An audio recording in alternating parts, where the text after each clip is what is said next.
ada informasi begini sangat berguna bagi kita semua juga supaya tidak mengulangi suatu asumsi yang sebenarnya tidak pas ya. Kita mengulangi jadi kita ditertawakan orang. Jadi kita tadi berdiskusi soal hukum dengan salah seorang hakim senior Mitra Galaruba ya. Kita menyikapi masalah contoh. Contoh ini yang selalu terucap melalui Zoom. Kenapa itu MKC melakukan penistaan agama 10 tahun? Yahya Waloni penistaan agama cuma 5 bulan. Nah, informasi yang kita dengar tadi dari si mitra kita ini, yang didakwakan kepada Muhammad KC itu bukan penistaan agama. Karena penistaan agama, Pak KC itu kan bisa menjelaskan logikanya semua. Jadi yang dikenakan kepada MKC itu adalah delik menimbulkan huru-hara. Nah, jadi pasalnya beda, bukan 156A, menimbulkan huru-hara. Terus saya tanya, loh Pak, kalau menimbulkan huru-hara, bagaimana seorang jaksa ataupun hakim membuktikan dia itu menimbulkan huru-hara? Toh tidak ada demo di sana sini dan lain sebagainya, tidak ada bakar-bakaran. Itu kan demo di sosial media itu juga kan dianggap huru-hara katanya. Wah, kalau memang begini, penjelasan itu bisa kita pegang, ini kan memberikan suatu pembelajaran bagi kita. Ya, suatu masukan yang berharga bagi Galarua di dalam memperjuangkan penegakan hukum. Contoh dalam hal Kainama ini. Jadi kalau ada yang pesimis mengatakan, ya, oh Galarua begini-begini Kainama, oh sorry, Anda itu salah. Ya, Anda salah. Cara berpikir Anda itu jauh daripada sempurna. Anda harus belajar. Kalau memang hati dan otak Anda itu hanya memikirkan duit, maka Anda hanya selalu melakukan sesat pikir. Anda tidak mencerdaskan bangsa. Anda adalah musuh negara. Jadi dalam konteks Kainama, Owen, itu nanti bisa, saya tidak sebutkan detailnya. Anda sudah bisa menangkap maksudnya.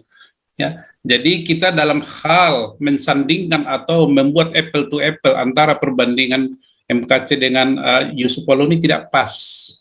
Demikian juga misalnya siapa yang Meliana ya Meliana, kan saya tanya Meliana kok dia itu hanya bilang volume tua dikurangi, kok dia dibilang penistaan agama?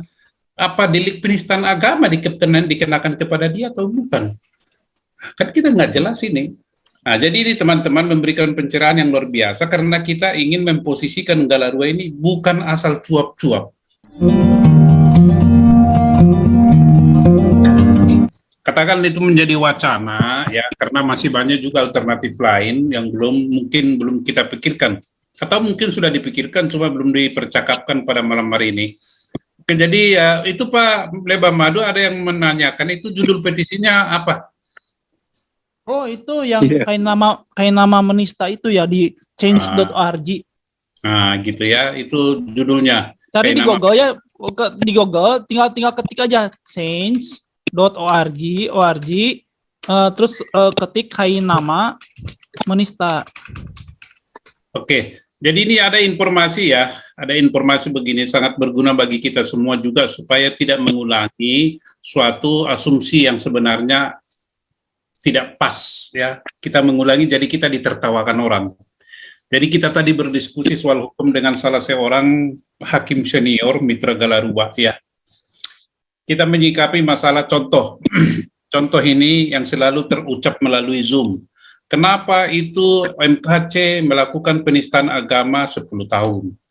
Yahya Waloni penistaan agama cuma 5 bulan.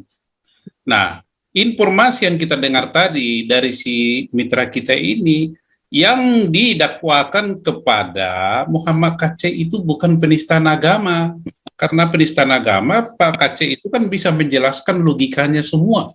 Jadi yang dikenakan kepada MKC itu adalah delik menimbulkan huru-hara.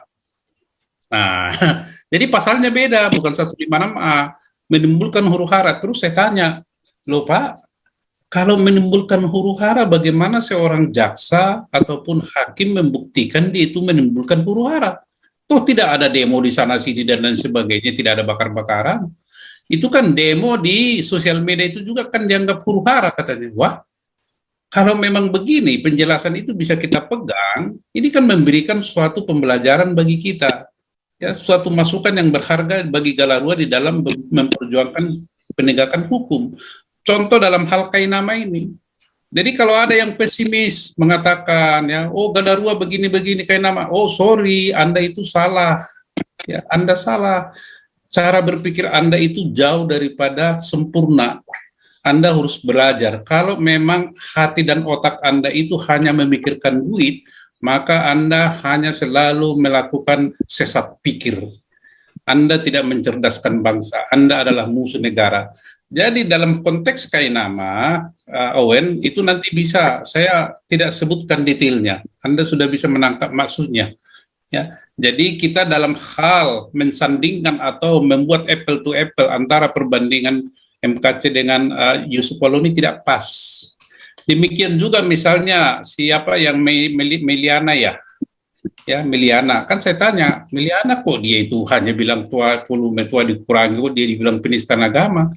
Apa delik penistaan agama dikenakan kepada dia atau bukan? Kan kita nggak jelas ini.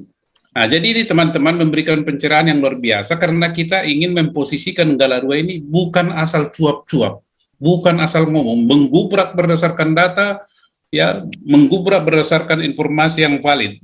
Itu ciri khas daripada Galarua. Tidak seperti yang lain mengatakan cuap-cuap demi dolar atau apa, segala macam dihalalkan. Bagi kita nggak laku itu haram hukumnya. Ya haram, ya haram. Jadi begitu Bapak ini. Jadi mengapa selalu Pak Teddy saya katakan kita butuh data dan informasi. Kita ini harus dipercaya loh. Ketika kita tidak dipercaya repot itu. Kita tidak mau itu ya. Begitu Pak Lebamadu, terima kasih atas informasinya dan jawaban atas pertanyaan teman dari di Zoom ini. Oke, kita lanjut lagi Markibong ya, Markibong. Mari kita bongkar sampai kala jengking jadi kala nungging. Silakan, Tapianus. Ya, shalom teman-teman Galarua. Jadi gini, sebenarnya kalau ideologi Arab transnasional ini kan di internasional ini muncul pada awal-awalnya ketika dibentuk gerombolan Ikhwanul Muslimin gitu kan. Bahkan mereka membunuh salah satu presiden Mesir di sana ketika waktu begitu kan. Jadi menyebarlah ini Ikhwanul Muslimin ini sampai ke zaman Hitler, sang iblis itu gitu loh. Hitler yang udah dipengaruhi iblis ini juga punya jaringan juga Ikhwanul Muslimin dengan berteman juga dengan mufti Arab Palestine. Jadi memang dia udah benar-benar dikelilingi iblis ini Hitler. Jadi ya tapi kan udah mati ya Hitler, Nazi udah berlalu. Nah, kalau di skala lokal ya, di skala nasional ya munculnya SI, Sarekat Islam. Ada dua Sarekat Islam putih dengan merah. Tapi mereka juga akan saling infiltrasi, saling mempengaruhi nih SI putih dengan SI merah ini gitu loh. Jadi ya disitulah letaknya ya kalau kita tahu kan tuh SI merah, Sarekat Islam merah beraliran komunis dan mereka saling infiltrasi. Jadi sampai sekarang pun mereka berkembang pada saat Orde Lama dibentuklah NII, Kartoviril apa segala macam, sampai Orde Baru pada waktu pengeboman Candi Borobudur kan NII juga sel-sel dari NII yang masih aktif kan melaksanakan pengacauan di negara Republik Indonesia, mengganggu kestabilan negara Indonesia dengan mengebom Candi Borobudur kan waktu begitu. Jadi sampai sekarang pun sel-selnya masih ada secara lokal, didukung juga oleh IM tadi, Ikhwanul Muslimin, IM tadi ya, secara internasional juga masih aktif juga sampai sekarang gitu. Jadi disitulah. Jadi kemungkinan kemarin tuh adanya juga Islamic Jihad menyerang Israel, juga mereka juga punya jaringan juga secara internasional dengan gerombolan IM tadi gitu loh. Jadi ya di situ bisa kita tarik kesimpulan memang gerakan mereka ini udah lama gitu. Awal-awal pergerakan mereka itu justru mengorbankan seorang presiden Mesir gitu, entah siapa tuh namanya, kalau nggak salah Anwar Sadat apa siapa gitu presiden Mesirnya. Anwar Sadat. Ideologi Arab nasional ini sangat berbahaya sekali, murninya dari negara-negara Arab ini, nggak ada sangkut pautnya dengan Amerika Serikat. Nah, mengenai Pancasila, saya kira nilai-nilai Pancasila, terutama pasal keempat, juga udah hilang gitu nilai-nilainya. Dengan sistem pemilihan one vote, one man gitu kan. Nggak, iya. Kalau Indonesia ini saya nilai belum belum cukup lah untuk mengadopsi sistem pemilihan langsung di Amerika Serikat. Karena apa? Satu, tingkat pendidikan rakyat kita masih rendah. Mereka belum mengerti apa ini artinya one man one vote ini. Mereka rela terima uang, tapi terima uang politik, tapi menyoblos partai lain. Tapi jadi ujung-ujungnya uang ini, one man one vote ini berbeda dengan di Amerika Serikat. Di Amerika Serikat bahkan udah digital penghitungan suaranya. Jadi udah sangat profesional sekali. Jadi statistiknya, error statistiknya kecil sekali. Berbeda dengan Indonesia. Indonesia sangat besar kemungkinan hasilnya direkayasa lah, diadakan pembohongan publik lah, hasil litbangnya, hasil polling-pollingnya gitu. Jadi sebenarnya kita belum siap lah untuk menerima sistem one man one vote ini. Kita harus mengembalikan nilai Pancasila sila keempat ini. Kita harus lebih mengutamakan musyawarah mufakat, khususnya kita pembayar pajak langsung.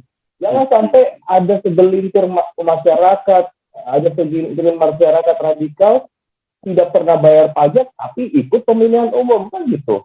Jadi kita ini harus mengembalikan nilai-nilai Pancasila sila keempat ini, musyawarah mufakat. Kita pembayar pajak inilah yang akan menentukan arah negara kita. Kita udah membayar pajak, kita wajib menentukan arah negara kita paling nggak setiap 5 tahun sekali dengan mengamalkan nilai-nilai Pancasila sila keempat, musyawarah mufakat. Harus kita hidupkan lagi sila keempat ini. Kita tidak boleh mengadopsi secara bulat-bulat dari Amerika Serikat apa dari mana gitu. Kita belum siap lah mengadopsi one man one vote ini. Kita harus mengembalikan lagi. Kita harus menghidupkan lagi nilai-nilai Pancasila sila keempat, musyawarah mufakat. Saya kira begitu aja. Terima kasih. Oke, luar biasa ya. Itu masukan-masukan nanti bagi Galarua, Pak. Kalau Galarua kan mau mengkompilasi setiap pemikiran daripada teman-teman, mau ada yang bertentangan, ada yang sejajar, kita kompilasi semua nanti, kita edit ya, kita nanti dengan beberapa pakar hukum tata negara, kita sampaikan resmi pada MPR atau DPR dan eksekutif. Pak, ya, walaupun Pak Sultemir. Ya Pak.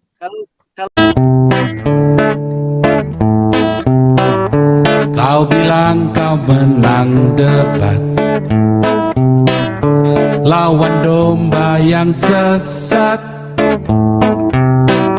Kau bilang banyak yang tobat.